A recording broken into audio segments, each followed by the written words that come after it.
ఇశ్రాయేలు కాపరి విశ్వముని ఊపిరి, ఇశ్రాయేలు కాపరి విశ్వముని ఊపిరి.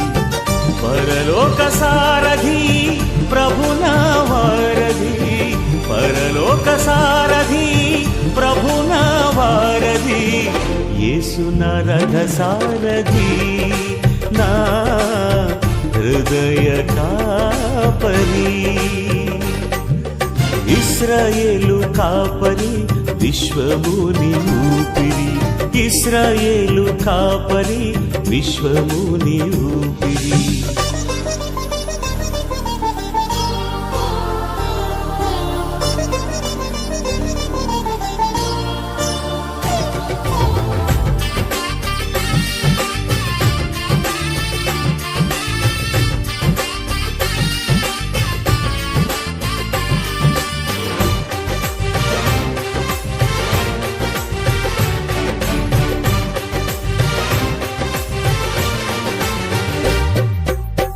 బబులోను బానిస బంధాలు తెంచి, బాధలు లేని బ్రతుకునియా.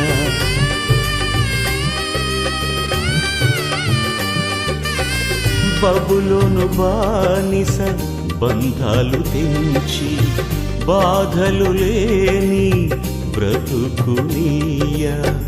సిలువ కాటాలో శ్రమల కౌగిటిలో, సిలువ కాటాలో శ్రమల కౌగిటిలో, రక్తము కాచి రక్షణనిచ్చిన నా యేసయ్య, నీ రక్తము కాచి రక్షణనిచ్చిన నా యేసయ్య.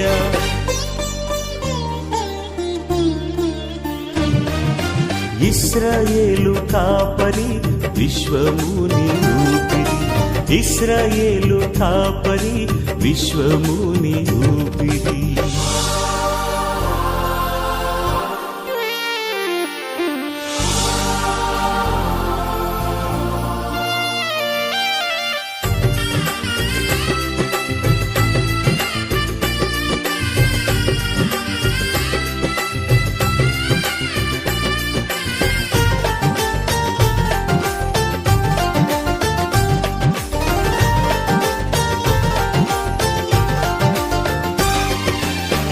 ఆత్మీయ ఇశ్రాయేలీల ఆశ్రయము యేసి, అభిషేకంతో ఆధిక్య లొంగిపోక సోలిపోకనైనా నా తండ్రి ప్రభా నీలో నిలకడగా ఉండుటకునైనా నీ ఆత్మతో మమ్మల్ని నింపు దేవా, నీ శక్తితో మమ్మల్ని నింపు, ఈ పిల్లలు జ్ఞాన శక్తి బలం దయచమని ప్రార్థన చేస్తున్నాం తండ్రి. ఎంతమంది రాక వెనకబడిపోతున్నారో వారందరినీ కూడా దీవించి ఆశీర్వదించమని అయ్యా. మరి ఎంతమంది నైనా మరి అనాథులకు వచ్చి ఎంతమంది ఆశీర్వదింపబడి వెనకబడిపోతున్న వారందరినీ జ్ఞాపకం చేసుకుని ఆలకపోతున్న బిడ్డలు పేరు కోరుస్తున్న దీవించి ఆశీర్వదించమని మమ్మల్ని మేము తగ్గించుకుని నేను అమలు చేయ ప్రార్థనలు ఏమన్నా తప్పులు దయచేసి క్షమించమని నజరేయుడైన యేసయ్య పరిశుద్ధ నామమున ప్రార్థించి అడిగి వేడుకుంటున్నాము. ఆత్మీయ మానసిక శారీరక రుగ్మత నుంచి విడిపించమని ప్రార్థిస్తున్నాం. వాక్యంలో వాక్శక్తిగా మీరు మార్చండి, వాక్యం అర్థం చేసుకునే జ్ఞానం కలుగుతుంది, వాక్యంలో గ్రహించి వాక్యానుసారంగా జీవించే జీవితాలు మీరు మాకు దయచమని ప్రార్థిస్తున్నాం. ఎస్ఐ స్తోత్రం, మీరు మాకు చాలినంత దైవంగా ఉన్నందుకు మీకు ఆచరిస్తున్నాం. ప్రత్యేక రీతిలో అనేక మందిలో ఉన్నటువంటి భయం, అలజడి, కలవరం, చేతిబడి, మానసిక శుద్ధ శక్తులు, నీరసం ఏకంగా గర్తించమని ప్రార్థిస్తున్నాం. దాని మేలులో మీ నామం మీ రక్తం పోపించి పూర్ణ స్వస్థత అద్భుత రీతిగా మీరు ఇచ్చినందుకు నేను ఆచరిస్తున్నాం. దీవెన కూడా నా ప్రభావ ప్రెగ్నెంట్ లేడీస్ ప్రతి ఒక్కరిపైనా మీకు ఆరోగ్య నష్టం తోడుగా ఉంచి పూర్ణ ఆరోగ్యాన్ని, పూర్ణ శక్తిని దయచేయండి. ప్రశాంతి కూడా మీ రక్తం పోతుంది, జాండీస్ నుంచి మీరు విడిపించమని ప్రార్థిస్తున్నాం. దేవా పల్లవి యొక్క కుమార్తెకు మీరు చేసిన అద్భుత కార్యం బట్టి, మీరు ఇచ్చిన అద్భుతమైన స్వస్థతను బట్టి మీకు ఆచరిస్తున్నాం. నమ్మ దగ్గర దేవుడు, చాడినంత దేవుడు, లక్ష్మిలో ఉన్నటువంటి తల తిరిగేది మద్దలి మరి ఆ యొక్క మూర్ఛ వ్యాధి గద్దించే పాత్రలుగా బంధించి దేవ నీకు ఆచరిస్తున్నాం. తండ్రి అయిన దేవా స్తోత్రం, నూతనంగా వచ్చిన బిడ్డలు బట్టి కూడా నీకు ఆచరిస్తున్నాం.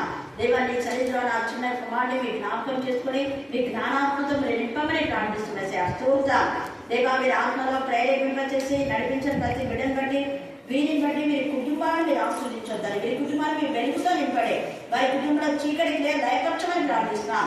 బిడ్డల చేతిలో కష్టార్జితం మీరు ఆస్వాదించండి తండ్రి. డిగ్రీ పూర్తి చేసిన ఈ బిడ్డలు అందరూ పీజీ చేయడానికి మార్గం చాలం చేయండి. ముఖ్యంగా ఈ బిడ్డందరూ కూడా క్రీస్తు నామం ధరించాలని దేవా, మీ యొక్క నామమును దేవ సర్టిఫికేట్ లో వాళ్ళు ఉంచుకోవాలని ఎంతో ఆశపడుతున్నారు తండ్రి. దేవా, అన్య జీవితం నుంచి క్రైస్తవులుగా నా ప్రభా నీ మార్గంలోకి రావాలని ఇష్టపడిన ఇవ్వడం తండ్రి, నీ నామంలో మీ రక్తంలో ముద్రించి నీ మార్గంలో మీరు నడిపించ చేయమని ప్రార్థిస్తున్నాం. రోషం వల్ల దేవి బిడగా అన్నిల మధ్య నా ప్రభు అతన్ని మేము ప్రభు బిడమని ఒప్పుకోవాలని ఇష్టపడుతున్నారు. మార్గం చాలం చేయండి. అర్ధరాత్రి అడ్డుగడం మీరు దయపరచమని ప్రార్థిస్తున్నాం. అందుకు మా ప్రభా ఎంఆర్ఓ తనాతని బిఆర్ఓ తనాతని దేవా మరి అలాగే ఇచ్చుట, దేవుని నామమునకు భయపడే వారికి తగిన ఫలము ఇచ్చుట. కాబట్టి ఈ యొక్క దేవుని నామమునకు భయపడము అనే మాటలో అర్థం ఏంటంటే, మనం నిజంగా బ్యాప్టిజం తీసుకున్నామంటే క్రీస్తు బిడలంగా భయపడి దేవునికి భయపడి అన్యులలో దేవుని నామమును గణపడతారు. కానీ మనల్ని ఏం చేస్తున్నారు అంటే దేవునికి భయపడకుండా మనుషులకు భయపడి ఇంకా అన్యులే అని చెప్తున్నారు. అది వద్దు. తేజగా నిజంగా ముందుగానే చిన్నారితో దేవుడు మాట్లాడినాడు. చూడండి, ఈరోజు ఇది ధ్యానాంశం అని నాకు తెలియదు. అసలు మామూలుగా ప్రకటన ధ్యానించుకుంటున్నామని అనుకుంటున్నాం, కానీ అంశం అనేది తెలియదు.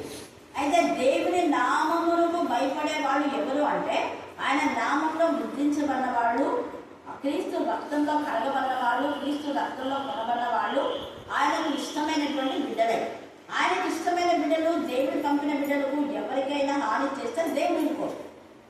అంటే ఆయన నామం ధరించినప్పుడు సమృద్ధి అనే జీవితంలో దేవుడు మనకి ఇస్తాడు. ఇక్కడ 11 మనం పోయినసారి చూసుకున్నాం చూడండి, 11వ అధ్యాయము ఇక్కడ 3వ వచనం చదవండి. 3-4 నేను నా ఇద్దరు సాక్షులకు అధికారం ఇస్తున్నాడు దేవుడు.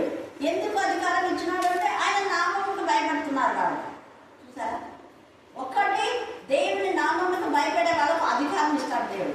దేనిపైన అధికారం ఇస్తాడంటే దుష్ట శక్తుల పైన, ప్రేతాత్మల పైన, దురాత్మల సమూహం పైన, చేతిబడి మానసిక దుష్ట శక్తుల పైన, వీటికంటే ఎక్కువగా పాపం పైన దేవుడు అధికారం ఇస్తాడు. పాపాన్ని అస్తయించుకొని చెడుతనాన్ని విసర్జించి మనం పరిశుద్ధంగా ఉండి ఇతరులను పరిశుద్ధులుగా చేసే అధికారం. అందుకే అధికారం అంటే అది ఇతరులలో ఉన్న దుష్ట శక్తులను లయపరిచేటటువంటి అధికారం.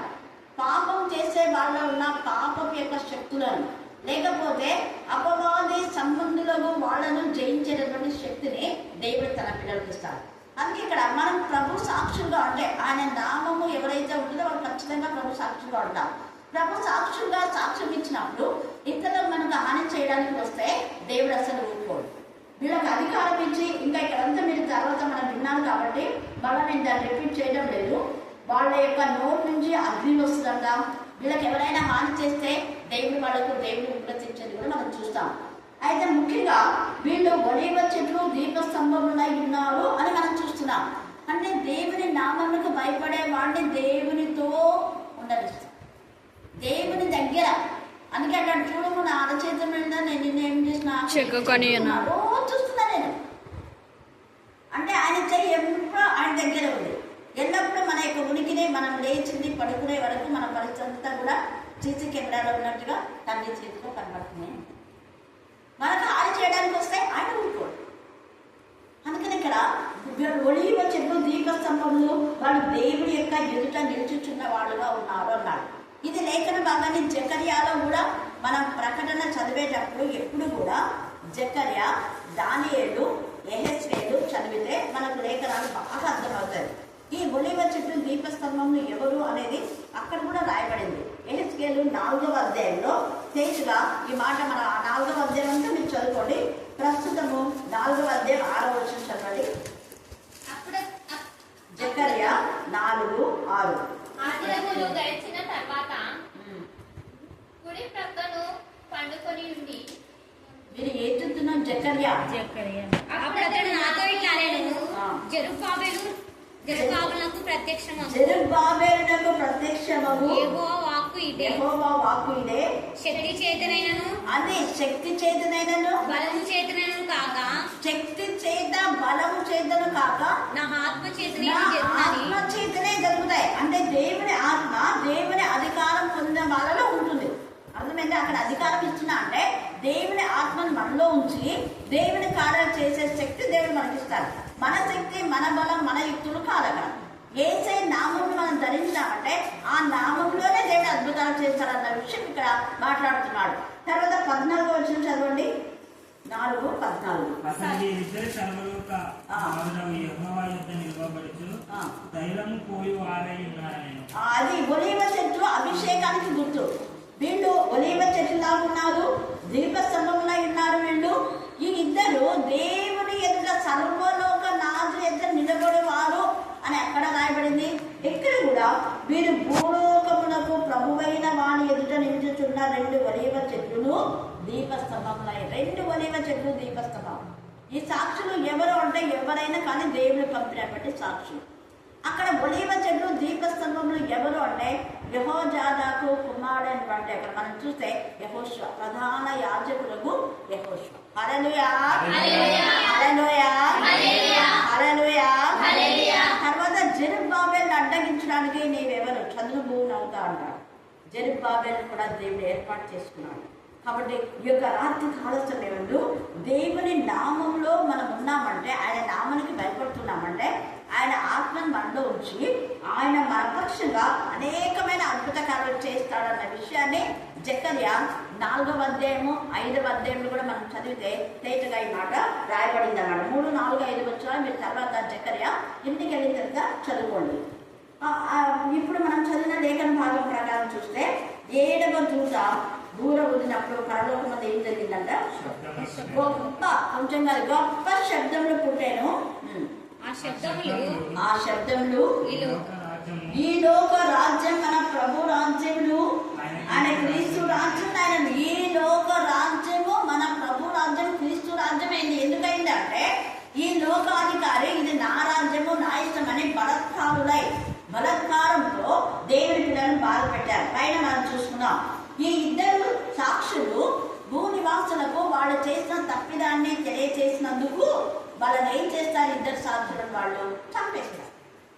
కానీ ఇద్దరు సాక్షులకు హాని కలుగ చేసినందుకు దేవుడు కూడా ఊరుకున్నాడా? ఏం చేసినాడు? వెంటనే జీవాత్మ వాళ్ళలోకి ప్రవేశించి ఆత్మ ద్వారా వాళ్ళు కార్యం చేసినారు. మరణ జీవాత్మ వాళ్ళలోకి ప్రవేశించి వాళ్ళు పాదములు భూమి నిలిచిన తర్వాత ఈ ఇద్దరిని బాధ పెట్టినందుకు ఆ పట్టణంలో 10వ భాగం కూలిపోయింది. 7,000 మంది చచ్చిపోయారు. ఎంత గొప్పది చేసినామో, ఎంత గొప్పది దేవుని నామం. ఫలితం ఇది. నీ నామములకు భయపడి వారికి తగిన ఫలితం ఇచ్చినకు దేవుడు ఫలితం ఇచ్చాడు కదా. తన బిడ్డలకు హాని చేస్తే దేవుడు ఊరుకోడు. తగిన ఫలితం ఏంటి అంటే వాళ్ళు చావు మట్టుకు ప్రభుకు సాక్షులుగా ఉన్నారు, మరణం మట్టుకు సాక్షులుగా ఉన్నారు, హతసాక్షులుగా నిలిచారు. వీళ్ళు హతసాక్షులుగా తమ శరీరంలో ప్రేమించుకోలేదు, తమ యొక్క రక్త బంధాన్ని గురించి వాళ్ళు ఆలోచించలేదు.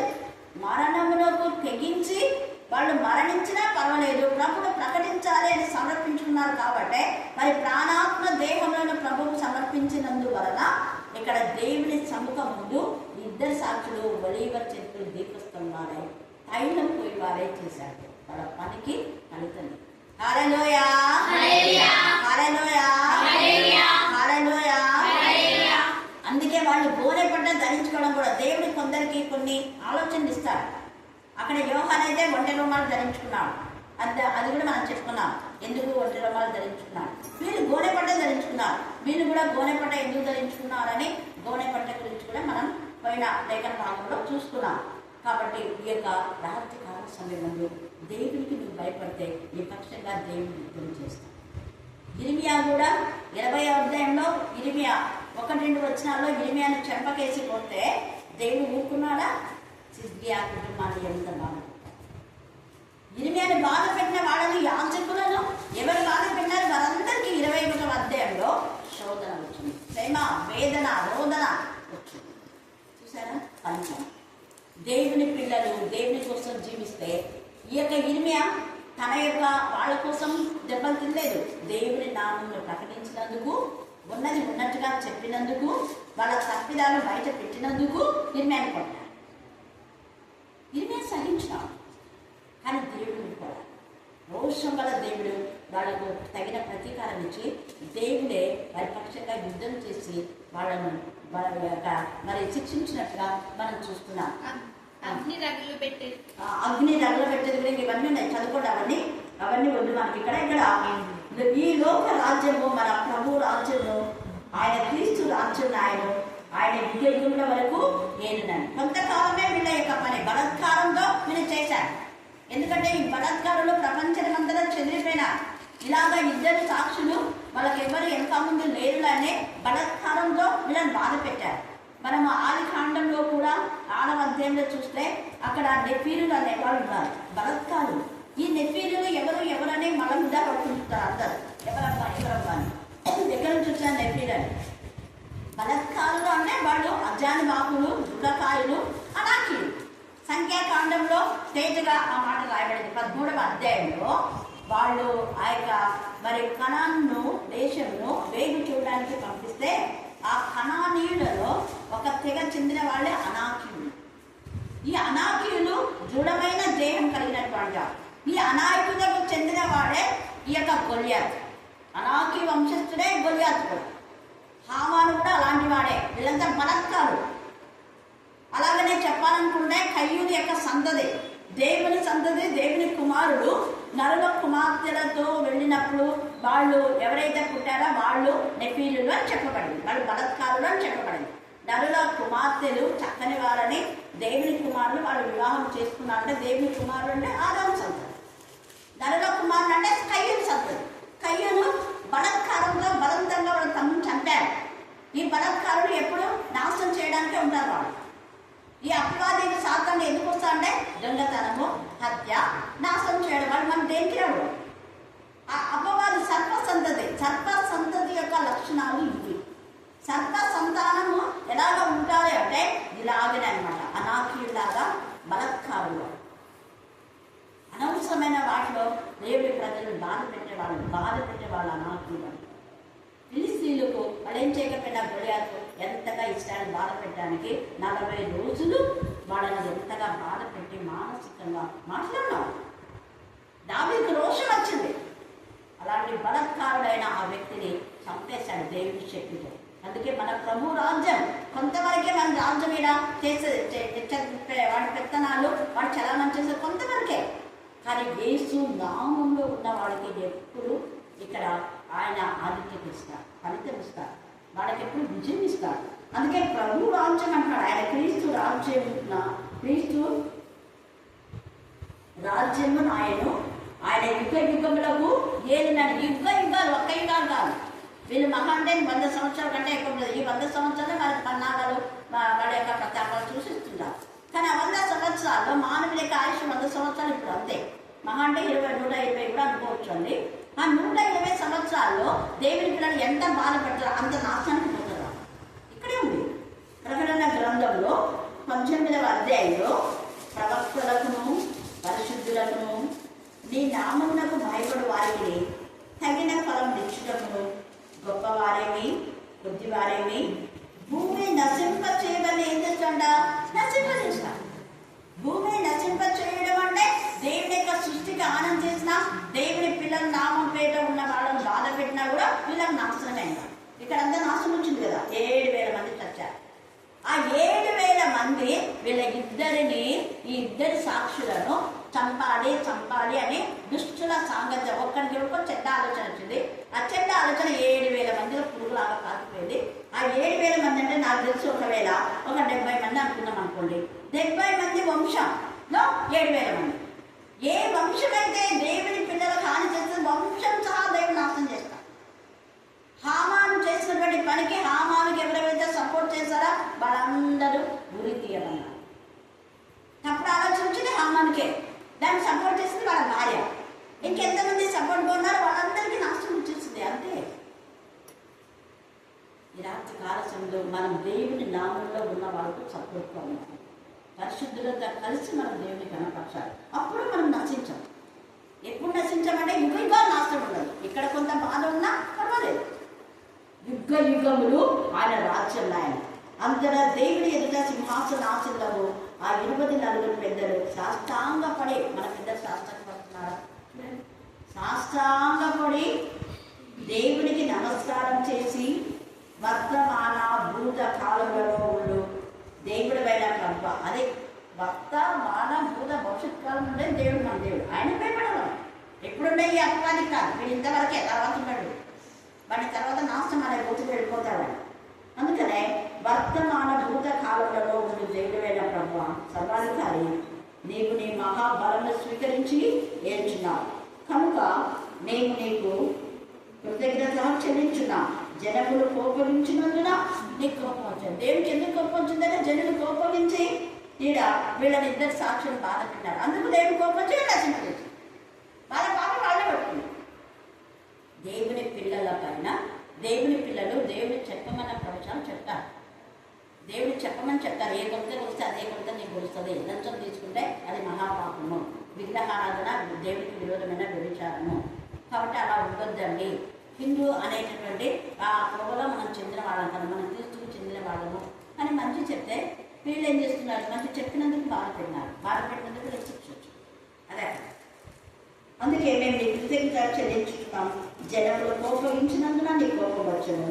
మృతులు తీర్పు పొందడము నీ దాసులకు, ప్రవక్తలకు, పశువులకు నీ నామములకు భయపడి వారికి తగిన ఫలితం. ఇంకా ప్రకటన 2:3లో కూడా ఆయన నామం పేట ఉండేటటువంటి వాళ్ళకు అనేకమైన బ్లెస్సింగ్స్, తెల్లరాత్రి ఇస్తాడు, వేకూచుకనిస్తాడు, తర్వాత అనేక కిరీటాలు ఇస్తాడు, రక్షణ వస్త్రాలు, స్తుతి వస్త్రాలు, మహిమ వస్త్రాలు, ధవల వస్త్రాలు, ఆనంద వస్త్రాలు. ఇక్కడ నివాసాలు లేకపోయినా అక్కడ సమృద్ధైన నివాసాలు కూడా నడిపిస్తాడు. జీవజల నదుల దగ్గరికి మనం నడిపిస్తాడు. జీవవృక్ష ఫలములు రుజువునిస్తాడు. ఈ మన్నా కంటే శ్రేష్టమైన ఆహారాన్ని దేవుడు మనకిస్తాడు. అక్కడ ఆకలి ఉండదు, దాహం ఉండదు, కన్నీరు సమృద్ధి జీవితం జరుగుతారు. కాబట్టి ఆయన నామములకు భయపడి ఆయన నామం ముందు భయభక్తి కలిగి జీవితారు. దేవుడు ఈ లేఖన భాగాన్ని దీవించి ఆశీర్వదించుగాక. ఆమేన్, ఆమేన్, ఆమేన్. ఎవరు గర్జిస్తున్నారని కాదు నా ప్రభు, మన ఆత్మల్ని ఎవరు రక్షిస్తున్నారని తెలుసుకునేందుకు సహాయం దయచేయవా. ఈ లోకంలో జయించాలంటే నా ప్రభు, ఈ లోకంలో ఉన్న సైతాన్ శోధనను ప్రభు, మనుషుల మాటలను జయించాలంటే నీ దగ్గరికి రావాలి. అందరూ తెలుసుకునేందుకు సహాయం దయచేయవా నా ప్రభు. సుమతం ఎరిగిన వారు ప్రతిదీ తెలుసు ప్రభు.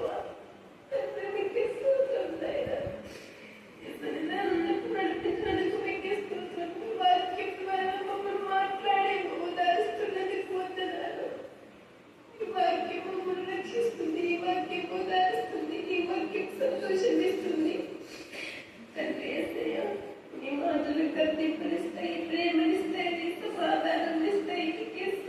దేవా తండ్రి, ఇళ్లను తండ్రి తండ్రి ఆధారణను కష్టపడువా, నిరుదరణ పడువా, నీ మీదన పడువా, నీ ముదారుస్తున్న దేవ ముందన దేవా. దేవా నీ వాక్యం టీచర్ గారు లేకపోతే మేము ఎంతో మంది నశిస్తాం దేవా.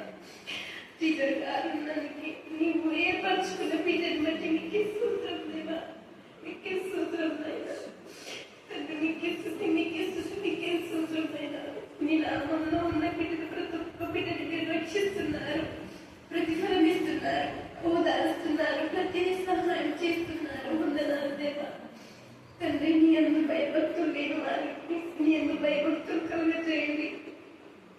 ఎట్లా మాట్లాడాలి, ఎట్లా మాట్లాడకూడదు, ఏం మాట్లాడాలి, ఏం మాట్లాడకూడదు, ప్రతి ఒక్క బిడ్డకు నేర్పించాలనేమో. మీకే స్థుతి, మీకే స్థుతి, మీకే స్థుతి, మీకే స్తోత్రం అయినా.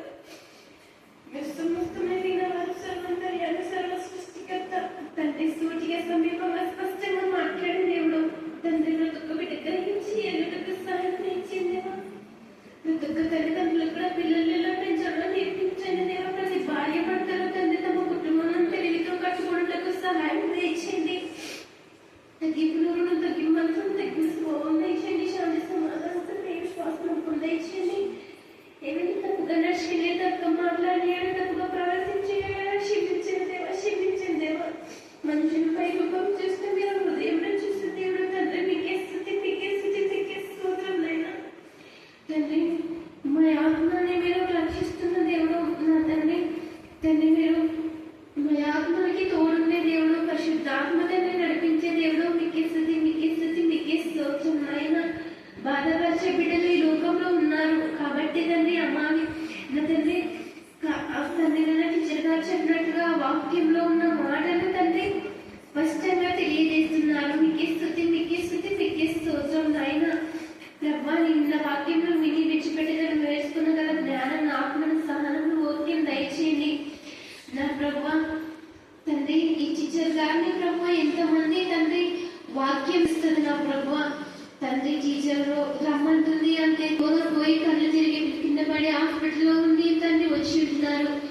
బిడ్డను కూడా మీరు తండ్రి స్వస్థపరచండి. వారి కుమారుని తండ్రి మంచి పోషకాహారం తండ్రి నేను పాలను మంచి పాలను దయచేదేవా, సమృద్ధి పాలను దయచేదేవా. మీకే స్తుతి, మీకే స్తుతి, మీకే స్తోత్రం నైనా.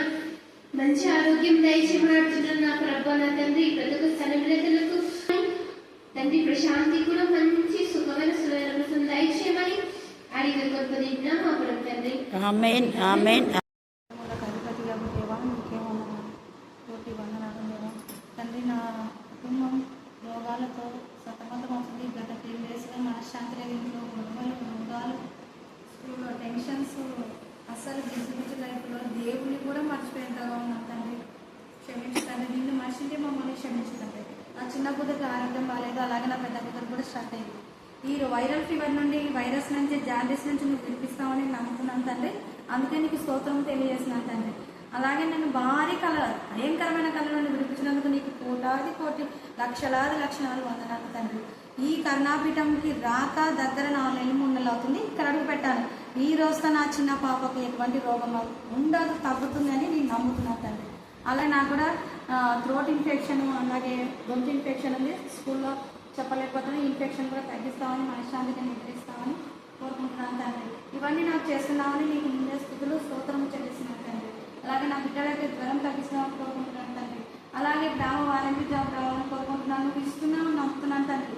నాకు స్కూల్లో అచ్చలేక గొంతు ఇన్ఫెక్షన్తో బాధపడుతున్నాను. ఈ గ్రామ వాలంటీ వస్తే ఏదో అఫ్సర్ వర్క్ చేసుకోవాలని ఆశపడుతున్నాను తండ్రి. ఎందుకంటే నేను ఆ స్టేజ్ పడలేనుకుంటున్నాను. అలాగే త్వరలో టెట్ డిఎస్సి కూడా ప్రపంచం మొత్తం టెట్ డిఎస్సి రాస్తున్నారు. వాళ్ళందరికీ అందరు టెట్లో క్వాలిఫైడ్, డిఎస్లో ఎంతో కొంతమందికి జాబ్ రావాలి, అందరికీ రావు అది తెలుసు. కానీ కొంతమంది నన్ను డిఎస్సిలో జాబులు ఇప్పించి ఇంకో కొంతమందిని వేరే దాంట్లో ఇప్పిస్తామని, జాబ్ లేని వాళ్ళ బాధలు నాకు తెలుసు. మేము పడుతున్నాం అలాంటి బాధలు. ఇప్పుడైనా ఈ ఇయర్తో సమాప్తం కావాలి. ప్రతి కుటుంబంలో హ్యాపీ ఉండాలి. అలాగే చిన్నపిల్లలు, అలాంటి చిన్నపిల్లలు స్కూల్లో టీచర్స్ పిల్లలకి, స్టూడెంట్స్ కూడా వైరల్ ఫీవర్స్ వస్తున్నాయి. ఆ స్కూల్లో మొత్తము తగ్గిపోవాలి. అలాగే మా స్కూల్ స్ట్రెంత్ పడిపోయింది. ఈ సంవత్సరం స్కూల్ స్ట్రెంత్ కూడా పెరగాలని మా సార్ చాలా బాధల్లో ఉన్నారు. మా మెయిన్ సార్ నా స్కూల్ కలుసుకోలేదు, బస్ తెచ్చాడు స్ట్రెంత్ పెరుగుతుందని, కానీ పెరగలేదు. కానీ మేము చెప్పే చదువు మేము న్యాయం చేసినాం. కానీ కరుణాపీఠంలో అడిగిన ప్రతిదానికి సమాధానం ఇస్తామని, మా స్కూల్ స్ట్రెంత్ పెరుగుతుందని, అలాగే నా కూతురు ఆరోగ్యం బాగుంటుందని కోరుకుంటున్నాను తండ్రి. ఆమేన్ ఆమేన్ ఆమేన్ ఆమేన్.